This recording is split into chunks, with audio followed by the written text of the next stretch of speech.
Сложно карбинско семејство ќе заврши на суд, откако брат ја измами сестра си за пари. Сестрата, убавка Сел Гичева, ја купила викендицата од братот. Веднаш ја платила, склучиле договор и таа пак се вратила на работа во Германија. Вилата јас му ја платив и јас и рече на нив, викам, работите си као до сега што сте живеале, одиле на викендица, можете и понатаму да си работите, нели? Тоа е исто како ваше брат, сестра, например, можеме да се служиме. По неколку години убавка се вратила во Карбинци. Дошла кај братот и посакала да ја види викендицата.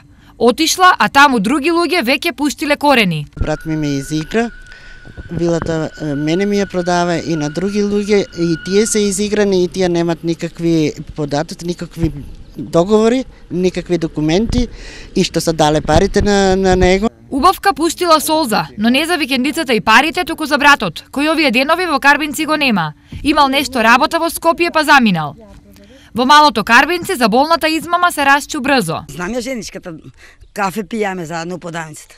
Не е добро срцка. И јас сум на таоѓи.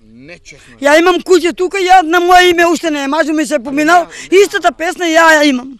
Многу работи искривени има, кога ќе ги испрати, ја не знам, криви работи, и по суд, и по све. Со земји, сваштарија. Не е честно, не е човечки. Што сега? Ќе си ја барам правдата, додека не ја добијам, ќе терам натаму. По судови и така, ако треба од Скопје ќе си земам адвокат. Сегашните собственици на викендицата се спротиставија на нашето барање да ја наснимиме истата и замолија да не се прикажува објектот во кој тие живеат последните 10 години, не сакајќи на било кој начин да се наруши нивната приватност.